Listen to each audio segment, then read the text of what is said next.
Indian lands contain vast natural resources, wind-swept prairies, peaceful forests, majestic mountain ranges, placid lakes, and rivers which stretch for miles. Protection of these natural resources is of vital interest to those who reside on Indian lands and to those who enjoy the beauty and serenity they offer. The cultural heritage of Native Americans is uniquely tied to the land and its resources. The need to protect and preserve these natural resources has focused increased awareness and attention on them. In this presentation, we're going to cover three key aspects of water quality standards as they pertain to Indian lands. First, we'll discuss the role that water quality standards play in our efforts to clean up and to protect the quality of our waters. Second, we'll cover the criteria which must be met for an Indian tribe to qualify for treatment as a state for the Water Quality Standards Program. And third, we'll discuss issue dispute resolution mechanisms that are used to resolve any unreasonable consequences that may arise when a tribe and a state adopt differing water quality standards on a common body of water. Let's start with a little background. In recent years, two important developments have led to greater involvement by Indian tribes in the Water Quality Standards Program. And, indeed, tribal representatives participated in the development of both. One is the Environmental Protection Agency's Indian policy that was established in November of 1984. And the other is Section 518 of the 1987 amendments to the Clean Water Act. The EPA's Indian policy directs the agency to give special consideration to tribal interests in making agency policy and to ensure involvement of tribal governments in decision-making and management of environmental programs which affect reservation lands. Section 518 of the Clean Water Act requires EPA to issue regulations which specify how Indian tribes can qualify for treatment as states. And Section 518 also requires EPA to establish a mechanism to resolve any unreasonable consequences that may arise when an Indian tribe and a state adopt different water quality standards on a common body of water. It's important to note that on December 12, 1991, the EPA amended the Water Quality Standards Regulation to reflect the requirements of Section 518 of the Clean Water Act that I just mentioned. Basically, this means that the necessary regulations and associated guidance are now in place. I mentioned that the first of our topics is the role of water quality standards. Water quality standards are the cornerstone of an Indian tribe or a state's water quality management program. Water quality standards are laws or regulations adopted by an Indian tribe or a state to protect the quality of its water and to act as the goals for water quality that's desired. Thus, water quality standards are the cornerstone of the Water Quality Management Program because such programs must meet the water quality standards. In addition, water quality standards are adopted for a specific water body and must be adopted for all waters of the United States. This includes rivers, streams, intermittent streams, lakes, ponds, wetlands, and marine waters.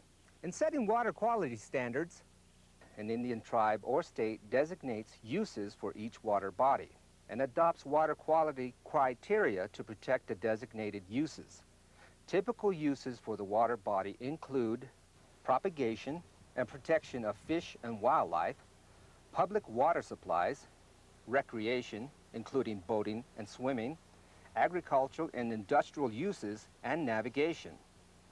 In addition to uses and criteria, water quality standards must contain an anti-degradation policy and a method for implementing it. Of course, programs designed to improve or protect water quality must meet water quality standards. An example of this is when permits are issued to dischargers under the National Pollutant Dischargers Elimination System. Our second topic covers the criteria that are used to qualify an Indian tribe for treatment as a state. There are 4 main criteria. The tribe must be recognized by the Secretary of the Interior. The tribe must have a governing body which exercises substantial duties and powers. This includes governmental functions that promote the security, health, safety, and welfare of an affected population.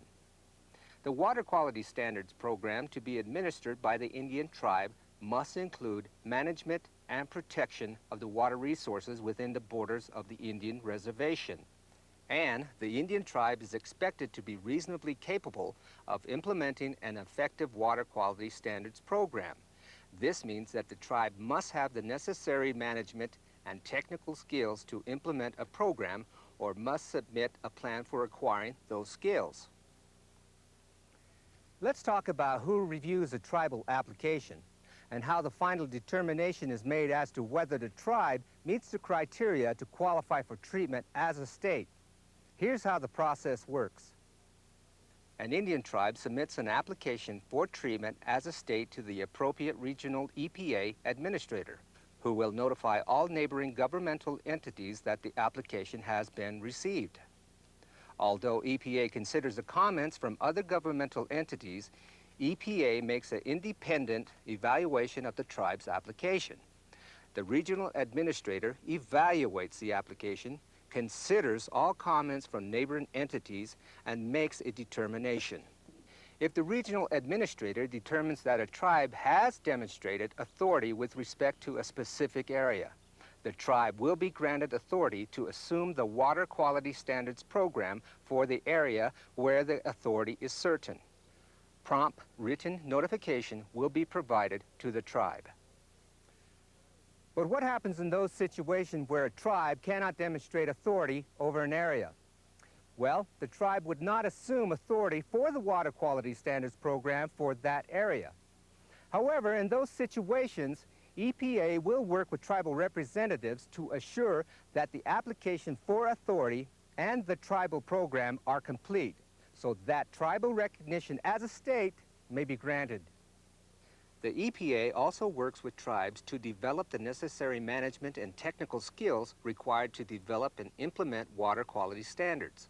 The intent of Congress and EPA's Indian policy is to support and assist tribal governments in assuming authority to manage various water programs. It should be noted, however, that authority exists for EPA to reassert control over certain water programs if a tribe fails to properly execute the Water Quality Standards Program. Now let's talk about the three ways in which an Indian tribe may go about establishing quality standards that are applicable to waters over which it has jurisdiction.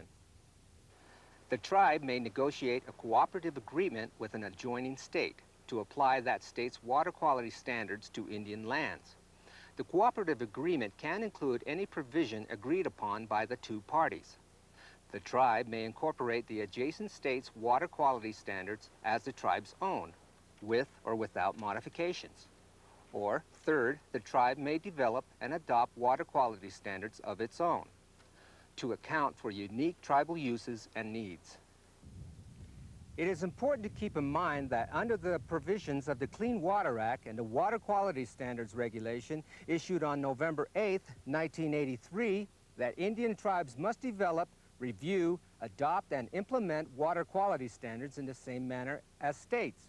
At the end of the presentation, I'll tell you where to obtain videotapes and other materials that contain more information on the development of water quality standards.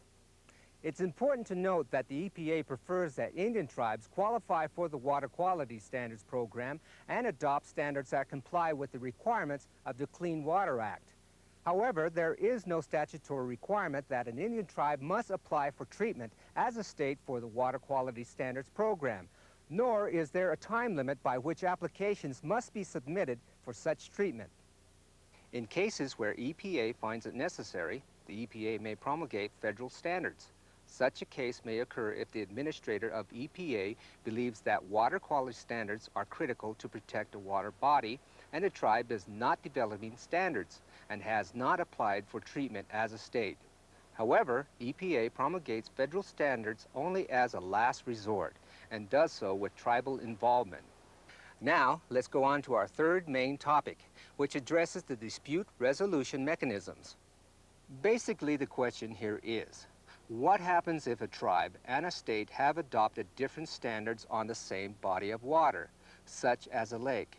or on a segment of a body of water, such as a river. The December 12, 1991 amendments to the Water Quality Standards Regulation address this issue by including a process to resolve disputes when unreasonable consequences arise where a state and Indian tribe have adopted different standards for the same water body. That procedure is called the Dispute Resolution Mechanism. Dispute resolution mechanisms have been around for centuries and provide the means by which two parties can resolve their differences. EPA has been a leader in dispute resolution and recognizes that one of the best ways to resolve the dispute is for Indian tribes and states to develop their own mechanism to resolve the consequences of different standards even before such situations occur. Dispute resolution actions involving water quality standards must be consistent with one or a combination of the following options: mediation, arbitration, or the dispute resolution default procedure. We'll go into these in more detail momentarily. Let me point out that if an Indian tribe and a state have entered into an agreement that resolves a dispute or that establishes a mechanism for resolving a dispute, that EPA will defer to this agreement as long as it's consistent with the Clean Water Act and has been approved as such by EPA. In fact, EPA prefers that Indian tribes and states resolve disputes without EPA involvement. Nevertheless, an Indian tribe or state may request EPA involvement. In such cases, a written request must be made to the EPA regional administrator. The regional administrator has the primary responsibility for resolving disputes. The regional administrator reviews the details of the dispute and determines if EPA involvement is appropriate. If EPA involvement is appropriate, the parties are notified in writing within 30 days that EPA is initiating a dispute resolution action and that written comments are being solicited. The regional administrator will make reasonable efforts to notify and to assure that other interested individuals, groups, and agencies are aware of this action. As I mentioned, the three dispute resolution mechanism options include mediation, arbitration, and the dispute resolution default procedure. With the mediation option, the regional administrator may appoint a mediator to reconcile the dispute. Mediators may be EPA employees, employees of other federal agencies, or others with appropriate qualifications. In all cases, the mediators are neutral facilitators who encourage communication and negotiation. They also may establish advisory panels to study the problem and to recommend solutions. And the advisory panel must be comprised in part of representatives from the affected parties. The second option for dispute resolution is arbitration. With arbitration, the regional administrator appoints an independent and neutral arbitrator or arbitration panel to help settle the dispute. The arbitrator and panel members must have the appropriate qualifications. Thus, they must be knowledgeable about the requirements of the Water Quality Standards Program and must have a basic understanding of the political and economic interests of the Indian tribes and states involved. In addition, the parties involved must agree on the acceptability of the arbitrator and panel members. The arbitrator or panel considers comparative risk to public health and the environment, economic impacts, present and historical water uses, the quality of the water subject to such standards, and other factors which have a bearing on the dispute. Then the arbitrator or panel provides a written recommendation for resolution of the dispute to the affected parties and to the EPA regional administrator.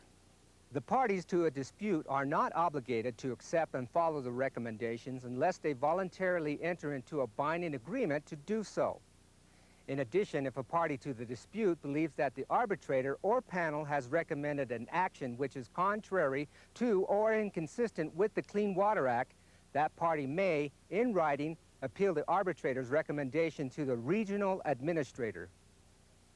The dispute resolution default procedure is the third option. It is used when one or more parties to the dispute refuse to participate in either mediation or arbitration. The default procedure is entered into only as a last resort.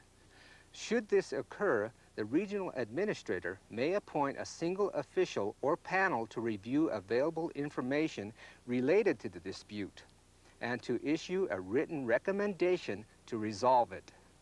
Recommendations of review officials or panels are reached in a manner identical to that for arbitration. Recommendations issued as a result of the default procedure have no enforceable impact, but it is hoped that negotiations will continue as a result of either reconsideration by one of the parties or as a result of public pressure. Once again, EPA prefers that parties involved in a dispute will resolve the dispute without EPA involvement. In closing, I want to emphasize that EPA develops technical guidance and other materials to assist Indian tribes and states to meet the requirements of the Water Quality Standards Program. These informational materials are supplemented by technical assistance, workshops, and individual consultations. Because the process of setting water quality standards involves a cooperative effort between Indian tribe, states, and EPA, active involvement and participation by these and other interested parties is strongly encouraged. Specific information about the development, review, approval, and implementation of water quality standards on Indian lands may be obtained from the following.